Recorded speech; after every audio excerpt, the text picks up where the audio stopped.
कितने पंथों में बटा है मुस्लिम समाज। इस्लाम के सभी अनुयायी खुद को मुसलमान कहते हैं, लेकिन इस्लामिक कानून यानी फिकह और इस्लामिक इतिहास की अपनी अपनी समझ के आधार पर मुसलमान कई पंथों में बटे हैं। बड़े पैमाने पर या संप्रदाय के आधार पर देखा जाए तो मुसलमानों को दो हिस्सों सुन्नी और शिया में बांटा जा सकता है। हालांकि शिया और सुन्नी भी कई फिरकों या पंथों में बटे हुए हैं। बात अगर शिया सुन्नी की करें तो दोनों ही इस बात पर सहमत हैं कि अल्लाह एक है, मोहम्मद साहब उनके दूत हैं और कुरान आसमानी किताब यानी अल्लाह की भेजी हुई किताब है। लेकिन दोनों समुदाय में विश्वासों और पैगंबर मोहम्मद की मौत के बाद उनके उत्तराधिकारी के मुद्दे पर गंभीर मतभेद हैं। इन दोनों के इस्लामिक कानून भी अलग अलग हैं।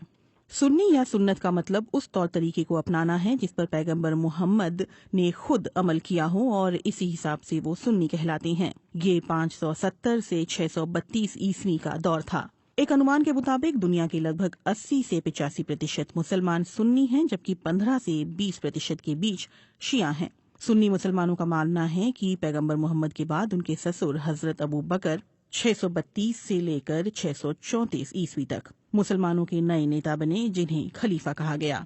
इस तरह अबू बकर के बाद हजरत उमर 634 से 644 ईस्वी, हजरत उस्मान 644 से 656 ईस्वी और हजरत अली 656 से 661 ईस्वी मुसलमानों के नेता बने। इन चारों को खुलफाए राशिदीन यानी सही दिशा में चलने वाला कहा जाता है। इसके बाद से जो लोग आए वो राजनीतिक रूप से तो मुसलमानों के नेता कहलाए, लेकिन धार्मिक एतबार में उनकी अहमियत कोई खास नहीं थी। जहां तक इस्लामिक कानून की व्याख्या का सवाल है, सुन्नी मुसलमान मुख्य रूप से 4 समूहों में बटे हैं। हालांकि 5वां समूह भी है जो इन चारों से खुद को अलग कहता है। इन 5 के विश्वास और आस्था में भी बहुत अंतर नहीं है, लेकिन इनका मानना है कि उनके इमाम और धार्मिक नेता ने इस्लाम की सही व्याख्या की है। दरअसल सुन्नी इस्लाम में इस्लामी कानून के 4 प्रमुख स्कूल हैं।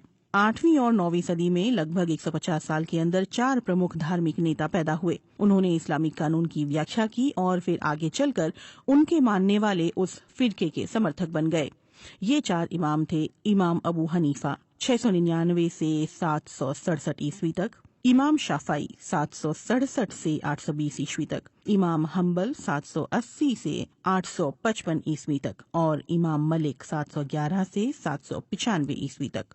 इमाम अबू हनीफा के मानने वाले हनफी कहलाते हैं। इस फिकह या इस्लामिक कानून के मानने वाले मुसलमान भी 2 गुटों में बटे हुए हैं।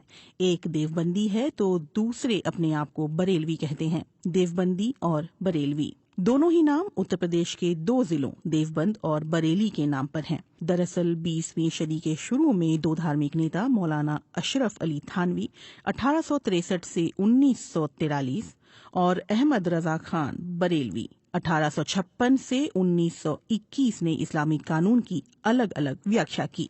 अशरफ अली थानवी का संबंध दारुल उलूम देवबंद मदरसा से था, जबकि आला हजरत अहमद रजा खान बरेलवी का संबंध बरेली से था। मौलाना अब्दुल रशीद गंगोही और मौलाना कासिम ननोतवी ने 1867 में देवबंद मदरसे की बुनियाद रखी थी। देवबंदी विचारधारा को परवान चढ़ाने में मौलाना अब्दुल रशीद गंगोही, मौलाना कासिम ननोतवी और मौलाना अशरफ अली थानवी की अहम भूमिका रही है। उपमहाद्वीप यानी भारत, पाकिस्तान, बांग्लादेश और अफगानिस्तान में रहने वाले अधिकांश मुसलमानों का संबंध इन्हीं 2 पंथों से है। देवबंदी और बरेलवी विचारधारा के मानने वालों का दावा है कि कुरान और हदीस ही उनकी शरीयत का मूल स्रोत है, लेकिन इस पर अमल करने के लिए इमाम का अनुसरण करना जरूरी है। इसलिए शरीयत के तमाम कानून इमाम अबू हनीफा के फिकह के अनुसार हैं। वहीं बरेलवी विचारधारा के लोग आला हजरत रजा खान बरेलवी के बताए हुए तरीके को ज्यादा सही मानते हैं। बरेली में आला हजरत रजा खान की मजार है, जो बरेलवी विचारधारा के मानने वालों के लिए एक बड़ा केंद्र है। दोनों में कुछ ज्यादा फर्क नहीं, लेकिन कुछ चीजों में मतभेद हैं। जैसे बरेलवी इस बात को मानते हैं कि पैगंबर मोहम्मद सब कुछ जानते हैं, जो दिखता है वो भी और जो नहीं दिखता वो भी। वो हर जगह मौजूद हैं और सब कुछ देख रहे हैं। वहीं देवबंदी इसमें विश्वास नहीं रखते। देवबंदी अल्लाह के बाद नबी को दूसरे स्थान पर रखते हैं, लेकिन उन्हें इंसान नहीं मानते। बरेलवी सूफी इस्लाम के अनुयायी हैं और उनके यहाँ सूफी मज़ारों को काफी महत्व प्राप्त है, जबकि देवबंदियों के पास इन मज़ारों की बहुत अहमियत नहीं है, बल्कि वो इसका विरोध करते हैं। मालिकी इमाम अबू हनीफा के बाद सुन्नियों के दूसरे इमाम इमाम मालिक हैं, जिनके मानने वाले एशिया में कम हैं। उनकी एक महत्वपूर्ण किताब इमाम मोत्ता के नाम से प्रसिद्ध है। उनके अनुयायी उनके बताए नियमों को ही मानते हैं। ये समुदाय आमतौर पर मध्य पूर्व एशिया और उत्तरी अफ्रीका में पाए जाते हैं। शाफई इमाम मालिक के शिष्य हैं और सुन्नियों के तीसरे प्रमुख इमाम हैं। मुसलमानों का एक बड़ा तबका उनके बताए रास्तों पर अमल करता है, जो ज्यादातर मध्य पूर्व एशिया और अफ्रीकी देशों में रहता है। आस्था के मामले में ये दूसरों से बहुत अलग नहीं है, लेकिन इस्लामी तौर तरीकों के आधार पर ये हनफी फिकह से अलग हैं। उनके अनुयायी इस बात में विश्वास रखते हैं कि इमाम का अनुसरण करना जरूरी है। हम्बली सऊदी अरब, कतर, कुवैत, मध्य पूर्व और कई अफ्रीकी देशों में भी मुसलमान इमाम हम्बल की फिकह पर ज्यादा अमल करते हैं और वे अपने को हम्बली कहते हैं। सऊदी अरब की सरकारी शरीयत इमाम हम्बल के धार्मिक कानूनों पर आधारित है। उनके अनुयायियों का कहना है कि उनका बताया हुआ तरीका हदीसों से अधिक करीब है। इन चारों इमामों को मानने वाले मुसलमानों का ये मानना है कि शरीयत का पालन करने के लिए अपने अपने इमाम का अनुसरण करना जरूरी है। सल्फी, वहाबी और अहले हदीस। सुन्नियों में एक समूह ऐसा भी है जो किसी एक खास इमाम के अनुसरण की बात नहीं मानता।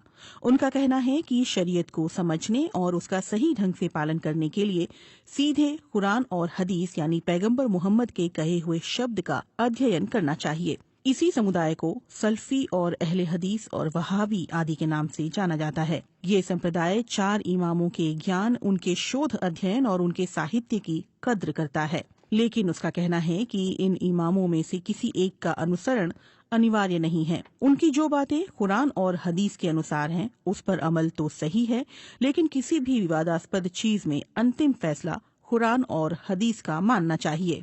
सल्फी समूह का कहना है कि वो ऐसे इस्लाम का प्रचार चाहता है जो पैगंबर मोहम्मद के समय में था। इस सोच को परवान चढ़ाने का सेहरा इब्ने तौमैया 1263 से 1328 और मोहम्मद बिन अब्दुल वहाब 1703 से 1792 के सर बांधा जाता है और अब्दुल वहाब के नाम पर ही ये समुदाय वहाबी नाम से भी जाना जाता है।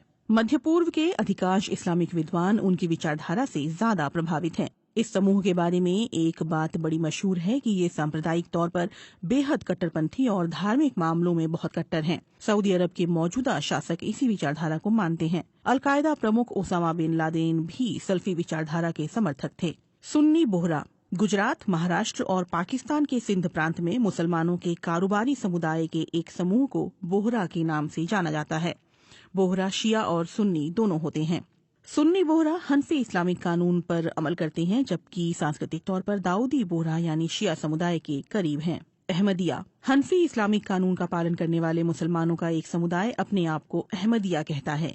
इस समुदाय की स्थापना भारतीय पंजाब के खादियान में मिर्जा गुलाम अहमद ने की थी। इस पंथ के अनुयायियों का मानना है कि मिर्जा गुलाम अहमद खुद नबी का ही एक अवतार थे।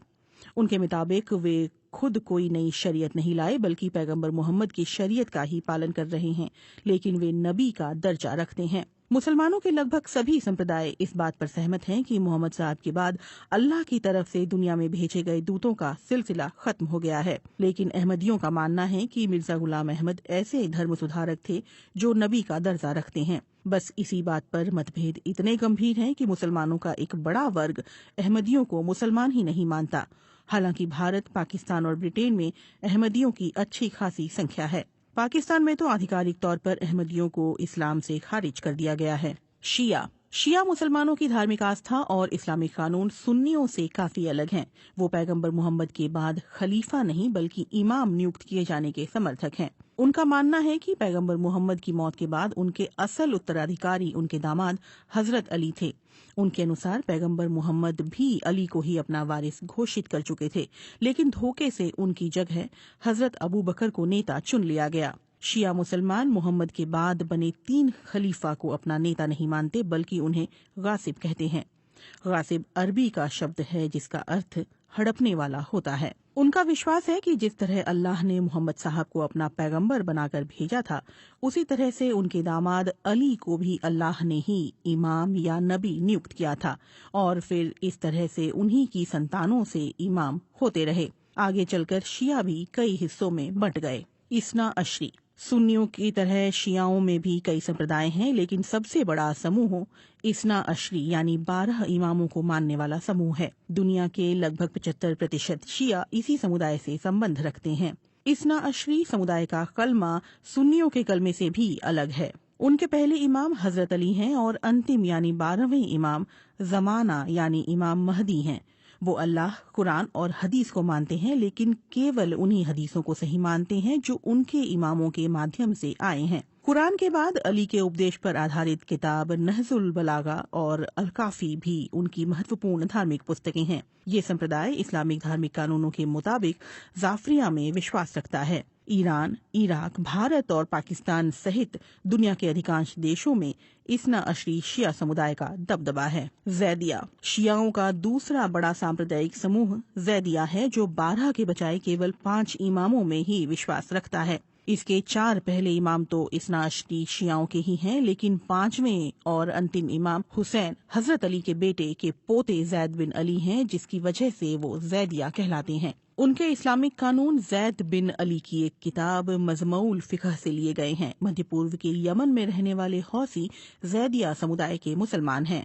इस्माइली शियाओं का ये समुदाय केवल 7 इमामों को मानता है और उनके अंतिम इमाम मोहम्मद बिन इस्माइल हैं और इसी वजह से उन्हें इस्माइली कहा जाता है। इस्ना अशरी शियाओं से इनका विवाद इस बात पर हुआ कि इमाम जाफर सादिक के बाद उनके बड़े बेटे इस्माइल बिन जाफर इमाम होंगे या फिर दूसरे बेटे। इस्ना अशरी समूह ने उनके दूसरे बेटे मूसा काजिम को इमाम माना और यहीं से 2 समूह बन गए। इस तरह इस्माइलियों ने अपना 7वां इमाम इस्माइल बिन जाफर को माना। उनकी फिकह और कुछ मान्यताएं भी इस्ना अशरी शियाओं से कुछ अलग हैं। दाऊदी बोहरा का एक समुदाय जो दाऊदी बोहरा कहलाता है, इस्माइली शिया फिकह को मानता है और इसी विश्वास पर कायम है। अंतर यह है कि दाऊदी बोहरा 21 इमामों को मानते हैं। उनके अंतिम इमाम तैयब अब्दुल कासिम थे, जिसके बाद आध्यात्मिक गुरुओं की परंपरा है। इन्हें दाई कहा जाता है और इस तुलना में 52वें दाई सैयदना बुरहानुद्दीन रब्बानी थे। 2014 में रब्बानी के निधन के बाद उनके 2 बेटों में उत्तराधिकार का झगड़ा हो गया और अब मामला अदालत में है। बोहरा भारत के पश्चिमी क्षेत्र खासकर गुजरात और महाराष्ट्र में पाए जाते हैं, जबकि पाकिस्तान और यमन में भी ये मौजूद हैं। ये एक सफल व्यापारी समुदाय है जिसका एक धड़ा सुन्नी भी है। खोजा गुजरात का एक व्यापारी समुदाय है जिसने कुछ सदी पहले इस्लाम स्वीकार किया था।